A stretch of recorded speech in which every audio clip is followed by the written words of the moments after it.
नमस्कार दोस्तों, मेरा नाम धीरज कुमार सैनी है। डीएस मैथमेटिक्स क्लासेज में आपका स्वागत है। आज हम कुछ स्पेशल टाइप्स के फंक्शंस के बारे में बात करेंगे जिनका यूज ज़्यादातर आईआईटी जेईई एग्जाम और एडवांस एग्जाम्स में होता है। दैट मीन्स कि IIT JEE mains and advance में आपके रिलेशन एंड फंक्शंस पर कुछ क्वेश्चंस ऐसे होते हैं जिनको सोल्व करने के लिए कुछ स्पेशल टाइप्स के फंक्शंस के बारे में जानना बहुत ज़रूरी है कि वो फंक्शन होते क्या हैं और किस प्रकार से डिफाइन होते हैं, साथ ही साथ उनकी क्या क्या प्रॉपर्टी होती है और क्या क्या साथ ही साथ उनका यूज किस प्रकार से होता है। तो ये सब को जानने के लिए इस लेक्चर से बने रहें और साथ ही साथ इस लेक्चर को एंड तक देखें ताकि आप आईआईटी जेईई और एडवांस में रिलेशन एंड फंक्शन से रिलेटेड जितने भी क्वेश्चंस हैं उन क्वेश्चंस को आप इजीली सोल्व कर सको। तो इस वीडियो को लास्ट तक देखें ताकि आपको इसका बेनिफिट मिले, अदरवाइज आपको इसका बेनिफिट नहीं मिलेगा। तो देखो, सबसे पहले हमको हमारा टॉपिक है, आज का टॉपिक है हमारा सम स्पेशल फंक्शन या फिर कुछ विशेष फलन। कहने का मतलब है कि वो फंक्शन कुछ अपने आप में ही कुछ अलग प्रॉपर्टीज रखते हैं। किसके अलावा, फंक्शंस की डेफिनेशंस के अलावा ये फंक्शंस कुछ अलग प्रॉपर्टी रखते हैं, कुछ साथ में कुछ ऐसी प्रॉपर्टीज रखते हैं कि जिसकी वजह से इनका importance relation and functions topic में बहुत ज़्यादा मायने रखता है। तो देखो, कुछ विशेष फलन वाले टॉपिक में सबसे पहला हमारा फंक्शन है कांस्टेंट फंक्शन या फिर अचर फलन। कि अचर फलन होता क्या है, किस प्रकार से ये डिफाइन होता है, साथ के साथ इसकी प्रॉपर्टीज क्या क्या होती हैं, तो इसके बारे में देखिए कि अचर फलन होता क्या है। तो ये देखो, आपने दो सेट लिए, आपने ए और बी, ठीक है। आपने दो सेट ए और बी लिए हैं और एक फंक्शन डिफाइन किया है आपने, कहां से कहां, ए से बी में, ठीक है भाई। एक फंक्शन आपने डिफाइन किया है ए से बी में, या फिर आप ऐसे कह दो कि आपने एक फंक्शन डिफाइन किया है, या तो आप डिफाइन करो ए से बी में या आप उसी सेट से उसी में एक फंक्शन डिफाइन करो, ठीक है। या तो आप दो सेट्स लेके फंक्शन डिफाइन कर सकते हो, अगर दो सेट्स के अगर नहीं चाहिए तो आप एक ही सेट पर एक फंक्शन डिफाइन कर सकते हो, ठीक है। अब आपने एक फंक्शन डिफाइन किया एफ ए से बी में, तो देखो एफ आपने ए से बी में डिफाइन किया, तो किस प्रकार से डिफाइन होगा, फंक्शन डिफाइन होगा एफ ऑफ एक्स बराबर वाई, ठीक है। फंक्शन किस प्रकार से डिफाइन होगा, ये एफ ऑफ एक्स बराबर क्या होगा, वाई होगा, जहां पे ईच एक्स तो किसका एलिमेंट है, ए का, और ईच स्मॉल वाई किसका एलिमेंट है, बी का, ठीक है। ये किसकी डेफिनेशन है, फंक्शंस की डेफिनेशन है। लेकिन आपकी बार आपके पास जो फंक्शन है वो कैसा फंक्शन है, कांस्टेंट फंक्शन है, ठीक है। तो कोई भी फलन जो कि समुच्चय ए से बी में डिफाइन हो रहा है तो कांस्टेंट फंक्शन कहलाता है यदि एफ ऑफ एक्स बराबर क्या हो, सी हो, ठीक है। यदि एफ ऑफ एक्स बराबर क्या हो, सी, मतलब कि डोमेन ए के प्रत्येक पॉइंट के लिए, मींस डोमेन ए के प्रत्येक पॉइंट की एफ इमेज आपको क्या मिलनी चाहिए, आपको एफ इमेज मिलनी चाहिए सी, ठीक है भाई। मतलब डोमेन के प्रत्येक पॉइंट ए के प्रत्येक एलिमेंट एक्स की एफ इमेज क्या होनी चाहिए, सी होनी चाहिए। जहां पे ये सी किसका एलिमेंट है, जहां पे ये सी एलिमेंट है सेट बी का, ठीक है। जहां पे ये सी किसका एलिमेंट है, सेट बी का, और साथ के साथ ये सी सेट बी का एलिमेंट है। तो आप देखते हो कि इस सेट का अगर आप डोमेन की बात करें तो डोमेन तो क्या हो गया ए, कोडोमेन क्या हो गया बी। लेकिन अब बात करते हैं हम इस सेट के रेंज सेट की कि इस सेट का रेंज सेट क्या होगा। तो देखो, आपको पता है कि इस सेट में इस फंक्शन में डोमेन के प्रत्येक पॉइंट की एफ इमेज क्या मिल रही है, सी मिल रही है। तो आप क्या कह सकते हो, आप ये कह सकते हो कि इस फंक्शन के रेंज सेट में कितने एलिमेंट होंगे, इस फंक्शन के रेंज सेट में टोटल एलिमेंट होंगे एक, और वो एलिमेंट कौन सा होगा, सी, ठीक है। और सी भी किस प्रकार से होगा कि सी होगा कि सी बराबर एफ एक्स, और किसके लिए, सच दैट ईच या फिर comma each X belongs to A के लिए, ठीक है। तो जो ये कांस्टेंट फंक्शन है, इस कांस्टेंट फंक्शन में आपने देखा कि इस फंक्शन के रेंज सेट में केवल एक ही फंक्शन होता है। कांस्टेंट फंक्शन के रेंज सेट में क्या कितने एलिमेंट होते हैं? कांस्टेंट फंक्शन के रेंज सेट में टोटल एक ही एलिमेंट होता है। लेकिन ये मत बोल देना कि किसी भी फंक्शन के रेंज सेट में अगर एक ही एलिमेंट है तो वो कांस्टेंट फंक्शन है। कांस्टेंट फंक्शन नहीं होगा वो, ठीक है, वो कांस्टेंट फंक्शन नहीं हो सकता। हाँ, किसी भी फंक्शन के रेंज सेट में अगर एक एलिमेंट है तो फंक्शन कांस्टेंट है, ठीक है। किसी भी फंक्शन के रेंज सेट में अगर एक ही एलिमेंट है तो वो फंक्शन कैसा है? कांस्टेंट है। साथ ही साथ आपको ये भी है कि ये फंक्शन है, ये जो कांस्टेंट फंक्शन है, ये कांस्टेंट फंक्शन आपका आच्छादक फलन कब कहलाएगा? ये जो कांस्टेंट फंक्शन है, ये फलन आच्छादक फलन कब कहलाएगा? ये फंक्शन वन फलन कब कहलाएगा? तो मतलब कहने मतलब है, ये जो फंक्शन आपने डिफाइन किया है ये कांस्टेंट फंक्शन तो है, लेकिन ये कांस्टेंट फंक्शन एक एक की फलन आच्छादक फलन, कहने का मतलब वन फंक्शन और ऑन टू फंक्शन कब कहलाएगा? तो इसके लिए हम इससे जो नेक्स्ट क्लास होगी आपकी लेक्चर नंबर 5 या जो लेक्चर नंबर 5 होगा उसमें बात करेंगे कि कोई कांस्टेंट फंक्शन वन कब होता है और ऑन टू कब होता है। तो सिर्फ इस क्लास में इतना समझेंगे कि ये फंक्शन अचर फलन होता क्या है, किस प्रकार से डिफाइन करते हैं, ठीक है। तो दोबारा से देख लीजिए, आपने दो सेट लिए ए और बी, ठीक है, और एक फंक्शन डिफाइन किया एफ ए से बी में। अगर फंक्शन इस प्रकार से डिफाइन हो कि डोमेन ए के प्रत्येक पॉइंट के लिए आपको इमेज क्या मिले, सिर्फ एक ही एलिमेंट इमेज मिले, तो वो फंक्शन क्या कहलाएगा? वो फंक्शन कांस्टेंट फंक्शन कहलाएगा। और जब ये फंक्शन कांस्टेंट फंक्शन है तो इस फंक्शन के रेंज सेट में टोटली कितने एलिमेंट होंगे? इस फंक्शन के रेंज सेट में टोटली एक एलिमेंट होगा, ठीक है। मतलब आप क्या कह सकते हो? आप ये से कह सकते हो कि cardinality of range set of F किसके बराबर होती है? 1 के बराबर होती है, ठीक है भाई। कांस्टेंट फंक्शन के रेंज सेट में कितने एलिमेंट होते हैं? 1 एलिमेंट होते हैं। लेकिन कि आपको ये बात हमेशा ध्यान रखनी है कि अगर किसी फंक्शन के रेंज सेट में 1 एलिमेंट है तो वो जरूरी नहीं कांस्टेंट फंक्शन हो, ठीक है, वो जरूरी नहीं है कि कांस्टेंट फंक्शन हो। तो ये आपकी डेफिनेशन कंप्लीट होती हुई इसकी अचर फलन की। डेफिनेशन देखिए,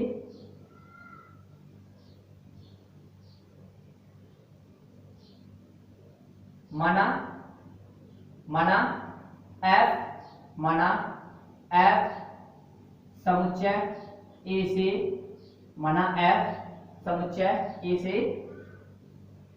समुच्चय बी में या समुच्चय ए पर या समुच्चय ए में या समुच्चय ए में कोई फलन है, कोई फलन है, कोई फलन है, ठीक भाई। एफ क्या है? सेट ए से सेट बी में कोई फंक्शन है या फिर सेट ए पर कोई फंक्शन है। दैट इज मतलब अर्थात F from A to B, ठीक है, अर्थात F from A to B, ठीक है। तब फलन एफ अचर फलन कहलाता है। तब फलन एफ अचर फलन कहलाता है यदि each x belongs to a के लिए, यदि each x belongs to a के लिए, यदि each x belongs to a के लिए f of x बराबर क्या होना चाहिए? f of x बराबर c, f of x बराबर c। कहने का मतलब है कि डोमेन के प्रत्येक एलिमेंट के लिए आपको क्या इमेज मिलनी चाहिए? डोमेन के प्रत्येक एलिमेंट की f इमेज c ही मिलनी चाहिए। जहां पे c किसका एलिमेंट है? जहां पे c एलिमेंट है किसका? सेट d का, ठीक है। अर्थात तब फलन f अचर फलन कहलाता है यदि each x belongs to a के लिए f of x बराबर क्या हो? c हो, ठीक है। या फिर आप कह सकते हैं अर्थात f from a to b such that f of x बराबर c, each x belongs to a to, अर्थात f from a to b such that f x बराबर c each x belongs to a के लिए। ठीक है, अब note first लिखो। Note first, अचर फलन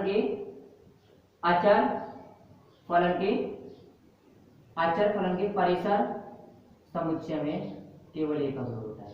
अचर फलन के परिसर समुच्चय में केवल एक अवयव होता है। केवल एक अवयव होता है। केवल एक अवयव होता है। अचर फलन के परिसर समुच्चय में केवल एक अवयव होता है। ठीक हुई? कितना अवयव होता है टोटल? एक अवयव होता है। अर्थात cardinality of range set of f बराबर क्या होना चाहिए? 1 होगा। अर्थात cardinality of range set of f बराबर 1। ठीक है, तो ये आपका अचर फलन की डेफिनेशन हो गई। अब इसके बाद है आपका सेकंड फंक्शन। इसके बाद आपका सेकंड फंक्शन है जिसका और भी अधिक इंपॉर्टेंट रोल है रिलेशन एंड फंक्शंस के टॉपिक्स में, और साथ ही साथ आईआईटी जेईई मेंस और एडवांस एग्जाम्स के लिए। सेकंड फंक्शन है आपका आइडेंटिटी फंक्शन या तत्समक फलन। ठीक है, सेकंड क्या है आपका? आइडेंटिटी फंक्शन या फिर तत्समक फलन। ठीक है, आइडेंटिटी फंक्शन या तत्समक फलन। अब देखो आइडेंटिटी फंक्शन क्या होता है? आपने एक फंक्शन लिया f। ठीक है, आपने एक फंक्शन लिया f जो कि डिफाइन हो रहा है सेट ए पर। सेट ए पे डिफाइन होने का मतलब है कि f फंक्शन है a से a पर। ठीक है, और किस प्रकार से है? किस डोमेन के प्रत्येक पॉइंट के लिए। ये फंक्शन किस प्रकार से हो रहा है कि डोमेन के प्रत्येक पॉइंट के लिए f इमेज क्या मिल रही है? वही पॉइंट मिल रहा है। ठीक है भाई, कहने का मतलब है कि आप डोमेन का कोई भी पॉइंट लीजिए, डोमेन का कोई एलिमेंट लीजिए और उस एलिमेंट की f इमेज अगेन क्या आ रही है? वो खुद ही आ रहा है। तो ये फंक्शन क्या कहलाता है? ये फंक्शन तत्समक फलन कहलाता है। डेफिनेशन क्या है कि कोई फलन f जो कि समुच्चय A पर परिभाषित है तत्समक फलन या आइडेंटिटी फंक्शन कहलाता है यदि प्रांत A के प्रत्येक अवयव की प्रांत A के प्रत्येक अवयव का f प्रतिबिंब क्या हो? शून्य ही हो। देखो प्रांत A के किसी भी अवयव का f प्रतिबिंब अगेन क्या मिल रहा है? वही एलिमेंट मिल रहा है। ठीक है, अब देखो ये तो हो गई इसकी डेफिनेशन।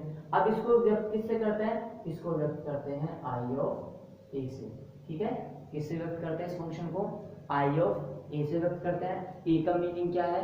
आधार में जो A है इसका मीनिंग है कि तत्समक फलन समुच्चय A पर डिफाइन हो रहा है। कि तत्समक फलन समुच्चय A पर डिफाइन हो रहा है।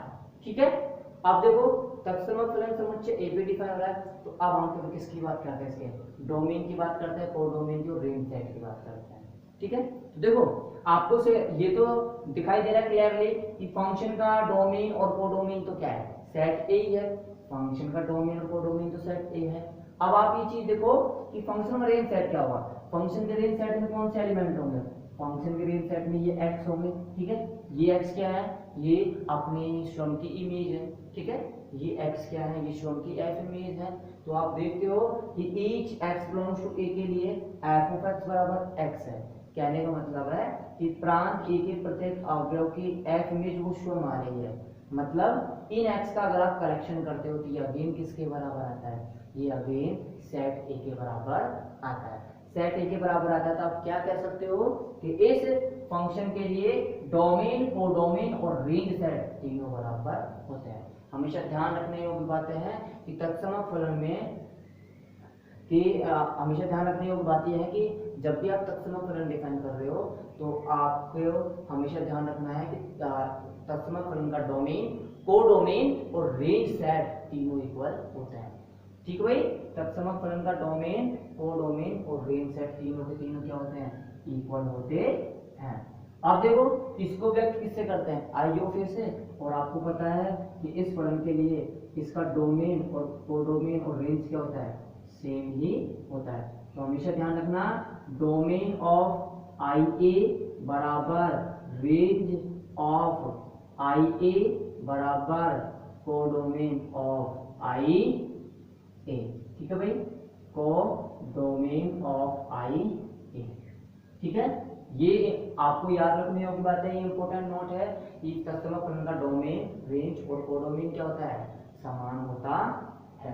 ठीक है, तो ये आपकी डेफिनेशन कंप्लीट होती है। डेफिनेशन देख लीजिए,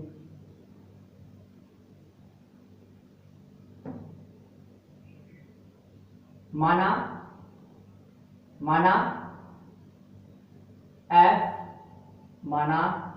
f समुच्चय A पर कोई फलन है, माना f समुच्चय A पर कोई फलन है। ठीक है, माना f समुच्चय A पर कोई फलन है, that is f from A to A, that is f from A to A। तब फलन f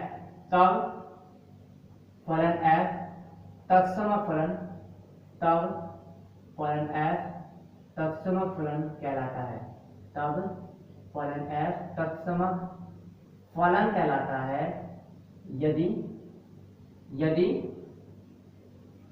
यदि प्रांत के प्रत्येक अवयव, यदि प्रांत A के प्रत्येक अवयव, प्रांत A के प्रत्येक अवयव का x प्रतिबिंब, प्रांत A के प्रत्येक अवयव का x प्रतिबिंब, प्रांत A के प्रत्येक अवयव का f प्रतिबिंब क्या हो, सम हो। प्रांत A के प्रत्येक अवयव का f प्रतिबिंब सम हो। ठीक है, f प्रतिबिंब क्या होना चाहिए, सम हो। अर्थात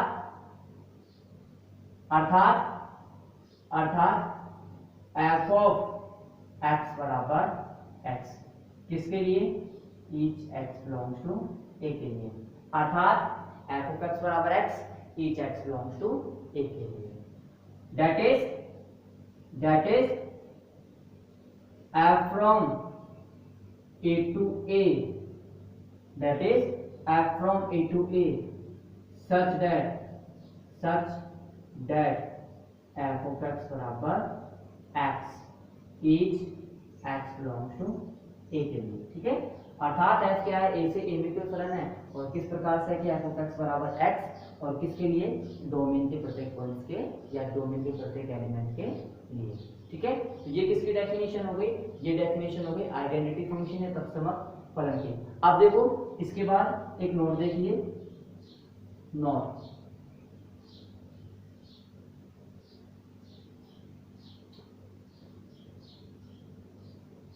लेकिन नोट से पहले एक चीज और रह गई, ये भी लिख लीजिए इसमें कि तत्समक फलन को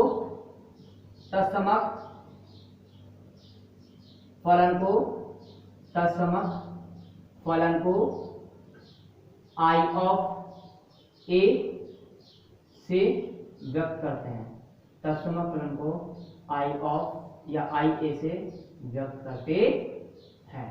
ठीक है, तत्समक फलन को I A से व्यक्त करते हैं। अब इसके बाद नोट है आपका, नोट में है कि तत्समक फलन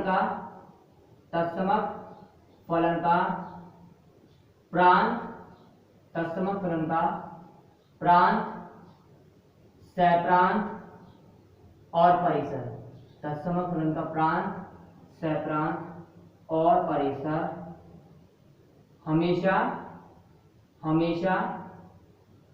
समान होते हैं, हमेशा समान होते हैं, हमेशा समान होते हैं। दैट इज या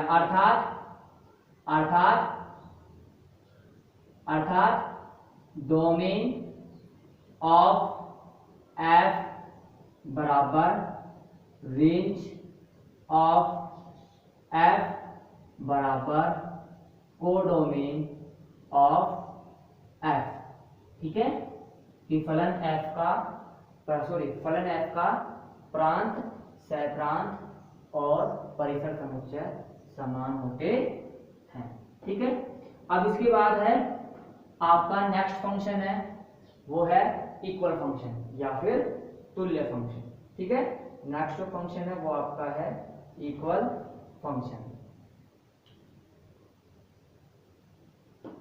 इक्वल फंक्शन, देखो इक्वल फंक्शन होता क्या है,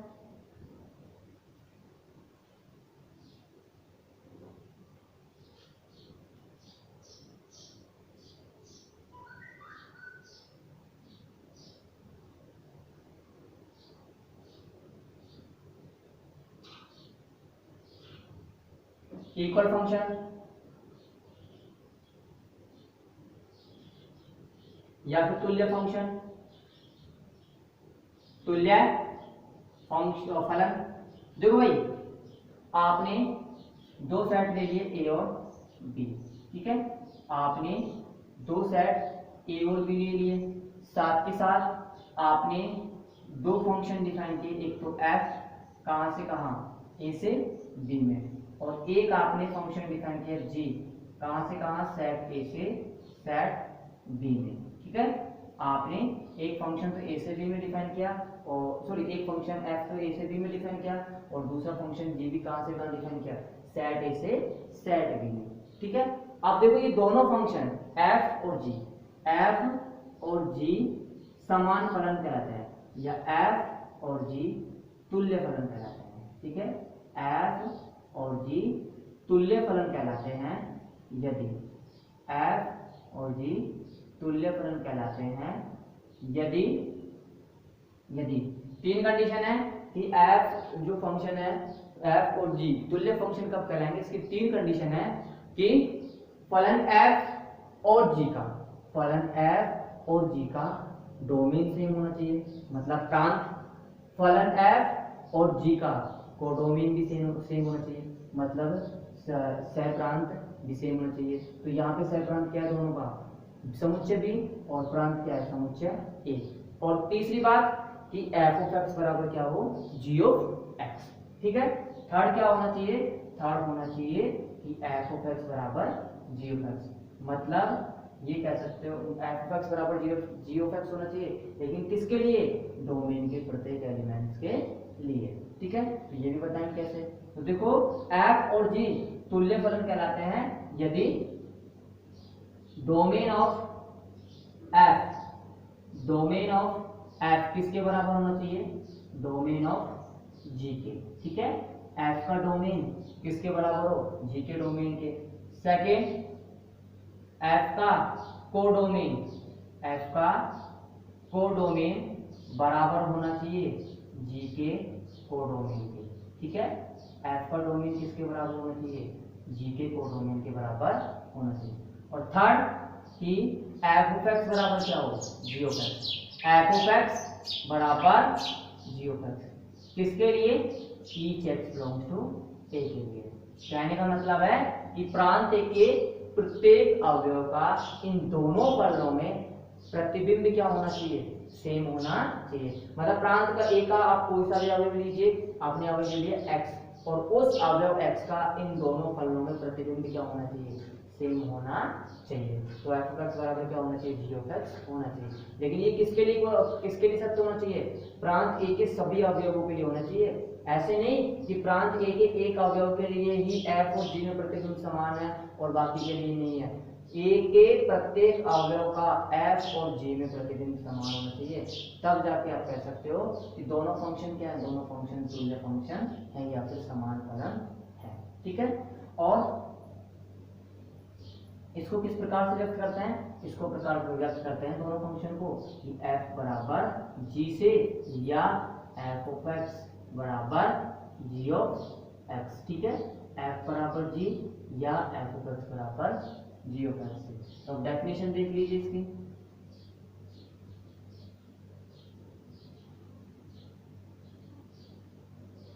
माना f और g, माना f और g समुच्चय समुच्चय ए से समुच्चय बी में माना f और g समुच्चय ए से समुच्चय बी में कोई दो फलन है, कोई दो फलन है, ठीक है। That is f from a to b, मतलब f फंक्शन है a से b में, और g from a to b, मतलब g फंक्शन है a से b में, ठीक है। तब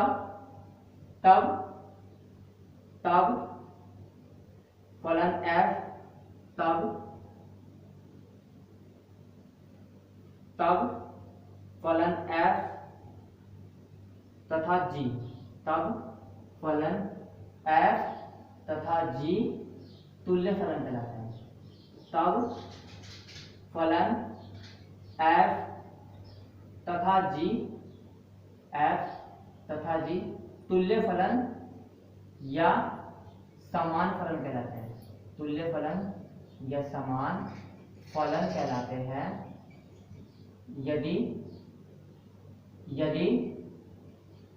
यदि डोमेन ऑफ f बराबर domain of g, codomain of f बराबर कोडोमेन ऑफ g, और f ऑफ x बराबर g of x, each x belongs to a के लिए, ठीक है। ये तो हो गया आपकी इक्वल फंक्शन की डेफिनेशन या फिर इक्विवेलेंट या फिर आपके तुल्य फलन की डेफिनेशन। इसे यदि डोमेन ऑफ f बराबर डोमेन ऑफ g, और डोमेन ऑफ f बराबर कोडोमेन ऑफ g, और f ऑफ x बराबर g of x, each x belongs to a के लिए, इसे f बराबर g या f ऑफ x बराबर g ऑफ x से व्यक्त करते हैं। f ऑफ x बराबर g ऑफ x से व्यक्त करते हैं, ठीक भाई। किससे व्यक्त करते हैं? f बराबर g या f ऑफ x बराबर g ऑफ x से व्यक्त करते हैं। तो ये जो आज का लेक्चर है वो यही कंप्लीट होता हुआ, साथ के साथ आपको आपके जो भी डाउट्स हैं वो आप कमेंट सेक्शन में डाल सकते हो कमेंट करके, और अगर आपको वीडियो अच्छी लगे तो लाइक करें, शेयर करें, साथ के साथ चैनल को सब्सक्राइब जरूर करें, क्योंकि ये वीडियो उन स्टूडेंट्स के लिए बनाई जा रही है जो कि राजस्थान बोर्ड में अध्ययन रहता है। साथ के साथ जितने भी स्टेट्स बोर्ड में जो भी विद्यार्थी क्लास 12 में है उनके लिए ये वीडियो बनाई जा रही है, तो वो अपनी स्टडी यहाँ से कर सकते हैं। और साथ के साथ ये वीडियो उन स्टूडेंट्स के लिए भी वेरी यूजफुल होगी जो IIT JEE मैथ्स की और एडवांस की प्रिपरेशन कर रहे हैं, क्योंकि उनके ये टॉपिक्स बहुत इंपॉर्टेंट होता है रिलेशन एंड फंक्शन वाला। तो आप इन वीडियो को देखकर अपनी JEE मैथ्स की प्रिपरेशन और एडवांस की प्रिपरेशन भी कर सकते हैं। और साथ के साथ ये वीडियो उन स्टूडेंट्स के लिए भी वेरी यूजफुल है जो JEE की प्रिपरेशन करना चाहते हैं आगे और एडवांस की प्रिपरेशन करना चाहते हैं, तो वो अपने बेसिक कंसेप्ट को यहाँ से क्लियर कर सकते हैं, ठीक है। तो आज के जो लेक्चर है वो यही समाप्त होता हुआ, और नेक्स्ट लेक्चर में हम फंक्शंस के टाइप के बारे में बात करेंगे, ठीक है। नेक्स्ट लेक्चर में हम फंक्शंस के टाइप के बारे में बात करेंगे। धन्यवाद।